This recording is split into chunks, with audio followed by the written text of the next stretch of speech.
Welcome back दोस्तों। इस playlist में हम फिटर फर्स्ट ईयर के निमी क्वेश्चन बैंक्स के क्वेश्चंस को सॉल्व कर रहे हैं। इस समय जिस मॉड्यूल के क्वेश्चंस को हम सॉल्व कर रहे हैं वो है मॉड्यूल 5 ड्रिलिंग। इस मॉड्यूल में टोटल 112 क्वेश्चंस हैं और लास्ट वीडियो में हम पहले 10 क्वेश्चन कर चुके हैं। आज इस वीडियो में हम अगले 10 क्वेश्चंस को करेंगे। तो चलिए शुरू करते हैं क्वेश्चंस को सॉल्व करना। Question number 11, what A represents in grinding wheel specification. आगे आपको ग्राइंडिंग व्हील की एक स्पेसिफिकेशन दे रखी है 32A46H8V। थर्ड प्लेस पर जो ए लिखा हुआ है, हमसे ये पूछा जा रहा है कि ये ए क्या रिप्रेजेंट करता है। हिंदी में लिखा है ग्राइंडिंग व्हील विनिर्देशन 32A46H8V में ए क्या दर्शाता है। ये ग्राइंडिंग व्हील के स्पेसिफिकेशन हमारे ड्रिलिंग मॉड्यूल में क्यों पूछे जा रहे हैं, सबसे पहले तो यही सवाल आता है। कभी कभी होल को ड्रिल करने के बाद उसकी अंदरूनी सतह को स्मूथ करने के लिए ग्राइंडिंग प्रोसेस का भी प्रयोग करते हैं, इसलिए ग्राइंडिंग व्हील के बारे में भी आपको ड्रिलिंग मॉड्यूल में कुछ क्वेश्चंस मिलेंगे। इस स्पेसिफिकेशन को सबसे पहले समझते हैं। ये ग्राइंडिंग व्हील का स्पेसिफिकेशन हमेशा अल्फा न्यूमेरिक होगा, यानी कि इसमें कुछ डिजिट्स होंगी और कुछ अल्फ़ाबेट्स होंगे। सबसे पहले जो आपको 2 डिजिट दिखाई दे रही हैं, ये मैन्युफैक्चरर की कोडिंग होती है और हर मैन्युफैक्चरर इसको अपने अनुसार लिखता है, नंबर देता है। पहला जो अल्फ़ाबेट आता है ए, ये होता है टाइप ऑफ एब्रेसिव। यहाँ पर आपको 3 तरीके के अल्फ़ाबेट दिख सकते हैं, ए, सी, डी या कुछ अन्य भी आपको दिख सकते हैं, पर प्रमुख ये 3 अल्फ़ाबेट आपको दिखेंगे। ए का मतलब होता है एल्युमिनियम ऑक्साइड, सी का मतलब होता है सिलिकॉन कार्बाइड और डी से होता है डायमंड। मतलब हमारा जो ग्राइंडिंग व्हील है उसके अंदर जो एब्रेसिव हैं, जो ग्रिट्स हैं, जो ग्रेन्स हैं, वो किस मटेरियल के बने हुए हैं। ए जो लिखा हुआ है ये आपको दर्शाता है टाइप ऑफ एब्रेसिव। ए लिखा है तो एल्युमिनियम ऑक्साइड हमारा एब्रेसिव है इस ग्राइंडिंग व्हील में, जिसका ये स्पेसिफिकेशन दिया हुआ है। बाकी स्पेसिफिकेशन को भी समझ लेते हैं। ए के बाद जो 46 दिया है ये है आपका ग्रिट साइज़, जो आपको बी नंबर पे दे रखा है ग्रेन साइज़। ग्रेन और ग्रिट एक ही बात होती है, ग्रेन साइज़ लिखा हो या ग्रिट साइज़ लिखा हो एक ही बात है। इसका मतलब ये होता है कि हमारे ग्रिट कितने पतले पतले हैं और कितने मोटे मोटे हैं। जैसे जैसे ये नंबर बढ़ता चला जाएगा, फिलहाल ये 46 लिखा हुआ है तो मीडियम साइज़ के आप समझें कि ग्रेन साइज़ होगा। ये 600 तक जा सकते हैं। जितना ये नंबर बढ़ेगा उतने ही ग्रिट आपके फाइन होते चले जाएंगे। मतलब ग्राइंडिंग व्हील में जो एब्रेसिव के दाने जैसी कोई चीज़ जिससे वो ग्राइंडिंग कर रहा है उसका साइज़ क्या है, वो छोटे हैं या बड़े हैं, इन नंबर से वो पता चलता है। तो जैसे जैसे ये नंबर बढ़ेंगे आपका ग्राइंडिंग व्हील में यूज़ होने वाले एब्रेसिव के ग्रेन्स का साइज़ छोटा होता चला जाएगा। उससे अगला जो एच लिखा हुआ है ये बताता है हमारे ग्राइंडिंग व्हील की हार्डनेस। ए से लेके जेड तक कुछ भी अल्फ़ाबेट लिखा होगा, ए से जेड की तरफ बढ़ेंगे इनकी हार्डनेस बढ़ती चली जाती है। सॉफ्ट ग्राइंडिंग व्हील पॉलिशिंग के काम आते हैं, हार्ड ग्राइंडिंग व्हील कटिंग के काम आते हैं। उसके बाद जो 8 लिखा हुआ है, 8 है आपके ग्राइंडिंग व्हील का स्ट्रक्चर, मतलब जो इसके ग्रेन्स हैं उनके बीच में कितना गैप है, अगर वो खुले खुले हैं या वो बहुत करीब करीब हैं। जो खुले खुले होंगे, जो जिसमें ग्रिट दूर दूर होंगे वो ज़्यादा कटिंग करेगा, और जिसमें ग्रिट पास पास होंगे वो फिनिशिंग ज़्यादा करेगा। और आखिर में जो वी लिखा हुआ है ये है टाइप ऑफ बॉन्ड, जो जिस बॉन्ड से ग्राइंडिंग व्हील पर वो ग्रिट आपने चिपकाए हैं उस बॉन्ड का टाइप बताता है आखिरी का अल्फ़ाबेट। फिलहाल वी लिखा है, वी से होता है वर्टिफाइड। तो इस तरीके से हम ग्राइंडिंग व्हील के सारे स्पेसिफिकेशन ऐसे देते हैं। हमसे सवाल में पूछा गया था ए क्या प्रदर्शित करता है, ए प्रदर्शित करता है टाइप ऑफ एब्रेसिव। मैंने आपको सारे स्पेसिफिकेशन के बारे में इसलिए समझा दिया कि हो सकता है किसी और कॉम्पिटिशन में आपको ग्राइंडिंग व्हील के इस स्पेसिफिकेशन में से किसी और डिजिट या अल्फ़ाबेट का मतलब पूछ लिया जाए। इस क्वेश्चन का आंसर डी है। नेक्स्ट क्वेश्चन है, what is to be done after dressing the grinding wheel to run concentric. Grinding wheel को संकेंद्रित चलाने के लिए ड्रेसिंग के बाद क्या करना चाहिए। आपको ड्रेसिंग का मतलब समझ में आना चाहिए, ग्राइंडिंग व्हील में ड्रेसिंग क्या होती है।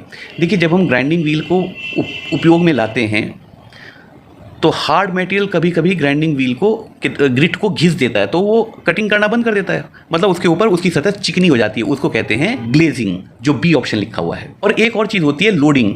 सॉफ्ट मटेरियल को ग्राइंड करते हुए सॉफ्ट मटेरियल के चिप्स हमारे ग्राइंडिंग व्हील के ग्रेन्स के बीच में चिपक जाते हैं या फंस जाते हैं, तब भी हमारा ग्राइंडिंग व्हील पॉलिशिंग या ग्राइंडिंग करना, कटिंग करना बंद कर देता है। लगाते वक्त भी और चलने के कुछ दिनों बाद अगर ग्राइंडिंग व्हील में ग्लेजिंग या लोडिंग जैसे कोई दोष आते हैं तब भी उसकी ड्रेसिंग की जाती है। ड्रेसिंग मतलब उसके दोषों को हटाया जाता है। तो हमसे ये पूछा जा रहा है कि वो अपने सेंटर में चले, उसके लिए ड्रेसिंग के बाद क्या किया जाता है, उसको क्या कहते हैं, ट्रूइंग करना। ट्रूइंग, ट्रू का मतलब जानते हैं ना, ट्रू का मतलब सच्चा करना, सीधा करना। सीधा सच्चा बना देना, मतलब शरीफ बना देना, तो वो अपने सेंटर पे सीधा सीधा चलेगा। कोई ओवेलिटी या कोई इसेंट्रिसिटी ग्राइंडिंग व्हील में चलते हुए नहीं होगी। उसको हम ट्रूइंग कहते हैं, जब हम सेंटर से यानी कि एक्सिस से ग्राइंडिंग व्हील के उस सतह को जो ग्राइंड कर रही है, जिसको हम पेरिफेरी भी कह सकते हैं, बाहर की सतह, वो केंद्र से बिल्कुल समान दूरी पे सारे पॉइंट्स घूमें, उसको हम ट्रूइंग कहते हैं, जब हम इस दोष को ठीक कर रहे होते हैं। इस क्वेश्चन का उत्तर है ए, ट्रूइंग। ट्रेसिंग के बाद ट्रूइंग की जाती है और क्वेश्चन नंबर 12 का आंसर ए है।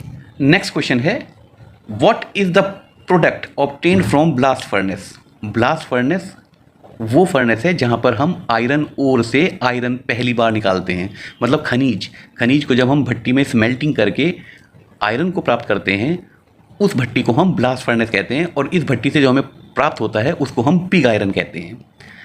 अगला ऑप्शन कास्ट आयरन इसलिए गलत है क्योंकि कास्ट आयरन जिस भट्टी से प्राप्त होता है उसको हम कुपोला फर्नेस कहते हैं। रॉट आयरन जिस भट्टी से प्राप्त होता है उसको हम पुडलिंग भट्टी कहते हैं। और लास्ट ऑप्शन मेलिएबल आयरन को हम इलेक्ट्रिक फर्नेस में बनाते हैं। हमसे पूछा गया है ब्लास्ट फर्नेस में हमें क्या प्राप्त होगा, हमें पिग आयरन प्राप्त होगा। Next question 14th, which metal is used to manufacture magnets, ball bearing and cutting tool. Magnet, ball bearing, काटने के उपकरण के निर्माण के लिए किस धातु का उपयोग किया जाता है। जो परमानेंट मैग्नेट होती है, जो आपने आमतौर पर स्पीकर्स में देखी होंगी, ये किसी भी शेप की होती हैं, राउंड शेप की हो सकती हैं, बार शेप की हो सकती हैं, हॉर्स शू शेप की हो सकती हैं। जो परमानेंट यानी कि स्थायी मैग्नेट आप आमतौर पर देखते हैं, वो बनती है कोबाल्ट के एलॉय से। और कोबाल्ट एक ऐसा धातु है जिसकी एलॉय करने से हार्डनेस बढ़ जाती है। हाई टेम्परेचर पर डायमेंशनल स्टेबिलिटी यानी कि उच्च तापमान का कोबाल्ट के एलॉय पे असर नहीं होता है, कोबाल्ट के एलॉइंग करने से असर नहीं होता है। और इसकी टफनेस बढ़ जाती है, मतलब इसको ऐंठना, मोड़ना, तोड़ना मुश्किल हो जाता है। वो कोबाल्ट के एलॉय से बनती है मैग्नेट। बॉल बेयरिंग में भी ये सारे गुण हमें चाहिए होते हैं और कटिंग टूल में भी हमें ये सारे गुण चाहिए होते हैं, तो इसलिए कोबाल्ट इसका सबसे सही आंसर है।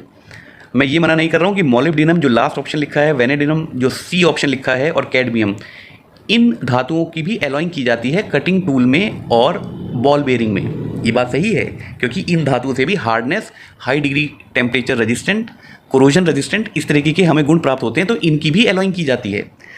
पर कोबाल्ट पर्टिकुलरली वो मेटल है जिसका उपयोग हम परमानेंट मैग्नेट बनाने के लिए करते हैं। एल-निको, एल्युमिनियम निकिल कोबाल्ट, ये वो धातु है, एलॉय है, जिससे हम आमतौर पर परमानेंट मैग्नेट बनाते हैं। क्योंकि इसमें एल्युमिनियम, निकिल और कोबाल्ट है और हमारे ऑप्शन में एल्युमिनियम और निकिल नहीं है, तो कोबाल्ट इस प्रश्न का सबसे सही आंसर है, ऑप्शन ए सही है। Question number 15, how much copper contains in pyrites ore. Pyrites आयस्क में कितना तांबा होता है। पाइराइट एक कॉपर का ओर है, यानी कि खनिज है, आयस्क है। तो हमसे ये पूछा जा रहा है कि पाइराइट में तांबे की प्रतिशत कितनी होती है। ये 34-35% के करीब होती है। इसका केमिकल फॉर्मूला भी आपको पता होना चाहिए, CuFeS2। पाइराइट आयस्क में कॉपर, आयरन और सल्फर विद्यमान रहते हैं। पाइराइट का प्रचलित नाम कैल्कोपाइराइट भी है। हमसे प्रश्न में पूछा गया है पाइराइट आयस्क में तांबा कितना होता है, मतलब उसकी मात्रा बतानी है परसेंटेज में। ये सब नीचे परसेंटेज में लिखा है 34%, यानी कि 34 तो इसमें नहीं लिखा, 0.32 इसका आंसर सबसे सही है। 32% के करीब तांबा होता है उस आयस्क में जिसको हम पाइराइट कह रहे हैं, CuFeS2, ऑप्शन बी सही है। अगला सवाल है 16th, which metal is resistant to many type of acids. कौन सी धातु कई प्रकार के अम्लों के लिए प्रतिरोधी है। इसका उत्तर मैं बिना देखे बता सकता हूँ, वो लेड है। टिन वो नहीं है, निकिल भी वो नहीं है, लेड इसका सही आंसर है, सी इसका ऑप्शन सही है। क्रोमियम भी एसिड को रजिस्ट नहीं करता। सवाल में हमसे ये पूछा गया था कि ऐसा कौन सा धातु है जिस पर कुछ अम्लों का यानी कि एसिड्स का असर नहीं होता, वो है लेड। इस पर सल्फ्यूरिक एसिड यानी कि H2SO4, फॉस्फेरिक एसिड का असर नहीं होता है, पर इस पर नाइट्रिक एसिड यानी कि HNO3, हाइड्रोक्लोरिक एसिड HCl और बहुत सारे कार्बोनिक एसिड जो होते हैं उनका असर होता है। कुछ एसिड्स का असर नहीं होता। फर्टिलाइज़र प्लांट में जहाँ पर H2SO4 का बहुत प्रयोग होता है, वहाँ पर लेड को लोहे की मशीनरीज की अंदर की लाइनिंग करने के लिए किया जाता है, ताकि वो एसिड लोहे की हमारी मशीनों को ख़राब ना कर दे। तो उन मशीनों के अंदरूनी परत पे जहाँ पर एसिड का असर आएगा, वहाँ पर हम लेड की लाइनिंग करते हैं। लेड कुछ एसिड्स को रजिस्ट करता है, मतलब एसिड्स का असर लेड पर नहीं होता, जिसमें से सल्फ्यूरिक एसिड, वो भी डाइल्यूटेड, कंसनट्रेटेड नहीं, डाइल्यूटेड सल्फ्यूरिक एसिड और फॉस्फोरिक एसिड का लेड पर असर नहीं होता। ऑप्शन सी सही है। Next question is 17th, what is the use of telescopic gauge? Telescopic gauge का उपयोग क्या है? टेलीस्कोप आपने देखा होगा, उसमें एक बेलनकार आकृति के अंदर से दूसरी बेलनकार आकृति निकलती है तो उसका लेंथ बढ़ जाती है। एक ऐसा गेज होता है, उसका नाम ही टेलीस्कोपिक गेज इसलिए पड़ा है क्योंकि उसमें से एक बेलन में से दूसरा बेलन निकलता है और इसका उपयोग किया जाता है होल्स को या स्लॉट्स की चौड़ाई को नापने के लिए। ऑप्शन डी सही है, major size of holes slots. पहला ऑप्शन इसलिए गलत है, मेजर डेप्थ को तो हम डेप्थ माइक्रोमीटर से या वर्नियर कैलिपर की टेल से नापते हैं, उसके लिए टेलीस्कोपिक गेज की ज़रूरत नहीं होती। दूसरा ऑप्शन है एक्सटर्नल डायमेंशंस को हम वर्नियर कैलिपर से या माइक्रोमीटर से नापते हैं। तीसरा ऑप्शन है मेजर एंगुलर डायमेंशन को हम बेवल प्रोटेक्टर से नापते हैं। इस प्रश्न का सही उत्तर डी है, टेलीस्कोपिक गेज का प्रयोग हम होल्स को या स्लॉट्स के आकार को नापने के लिए करते हैं। Question number 18, which method is suitable to remove the broken stud very near to the surface? सतह के पास टूटे हुए स्टड को निकालने के लिए कौन सी विधि उपयुक्त है? वो ये पूछना चाह रहे हैं कि अगर सतह के बिल्कुल करीब से आप कोई स्टड को लगा रहे थे और वो स्टड जो है बिल्कुल सतह के करीब से टूट गया, तब आप उस टूटे हुए स्टड को कैसे बाहर निकालोगे? स्टड वो होता है जिसके ऊपर हेड नहीं होता, अंदर सिर्फ चूड़ी वाला हिस्सा फंस गया है आपका मेटल के अंदर। अब पकड़ने की जगह नहीं है, क्योंकि अगर वो बिल्कुल करीब से ना टूटा होता, सतह के करीब से ना टूटा होता, तो उसके ऊपर पीट के हम कोई हेड बना लेते, कोई चकोर स्लॉट बना लेते और चाबी से उसको खोल लेते उल्टी डायरेक्शन में घुमाकर। अब क्योंकि वो सतह के बहुत करीब से टूटा है तो उसको कैसे निकालेंगे, ये हमसे सवाल में पूछा गया है। सबसे सही उत्तर इसका सी है, क्योंकि प्रिक पंच सबसे आसान विधि है। इसमें कुछ नहीं करना होता, ना ड्रिल करनी होती, ना इसमें कोई स्लॉट बनाना होता। तो सबसे आसान इसका तरीका प्रिक पंच है। और हमसे सवाल में यही पूछा गया है सूटेबल मतलब सबसे उपयुक्त, जिसमें कोई बहुत ज़्यादा काम ना करना पड़ रहा हो। पर मैं ये आपको बता सकता हूँ कि ये चारों विधि से आप उस स्टड को निकाल सकते हैं जो सतह के बिल्कुल करीब से टूटा हो। और सबसे सही आंसर इसका ऑप्शन सी है। Next question is 19, what is the angle of countersink head screw? Countersink head screw का कोण कितना होता है? अरे भाई 90 डिग्री होता है, 90 डिग्री सही आंसर है। 120 या 105 डिग्री का हम बेवल होल्स के सिरे पर तब करते हैं जब हमें कोई अंदर चूड़ी काटनी होती है या कोई और मशीनिंग ऑपरेशन करना होता है। लेकिन अगर हमें काउंटर सिंकिंग करनी है, यानी कि स्क्रू के हेड को बिठाना है, तो हम उसको 90 डिग्री का ही बनाते हैं आमतौर पर। ये सबसे ज़्यादा कॉमन स्टैंडर्ड है। मैं ये नहीं कह रहा हमेशा 90 डिग्री बनाते हैं, 85 डिग्री भी बना सकते हैं, 80 डिग्री भी बना सकते हैं, पर आमतौर पर हम इसको सबसे ज़्यादा 90 डिग्री का कोण बनाकर रखते हैं। ऑप्शन बी सही है। आज की वीडियो का last question number 20, what is the name of the angle in the drill bit marked as X? Drill bit में एक्स के रूप में चिन्हित कोण का नाम क्या है? ये जो एंगल आपको दिखा रखा है इसको हम कहते हैं क्लियरेंस एंगल। जो आपकी कटिंग एज है वो ये है, कटिंग एज के पीछे की तरफ, क्योंकि ये ड्रिल इस डायरेक्शन में घूमेगी आगे की तरफ, तभी तो ये कटिंग एज आगे रहेगी, यही तो काट के चलेगी धातु को।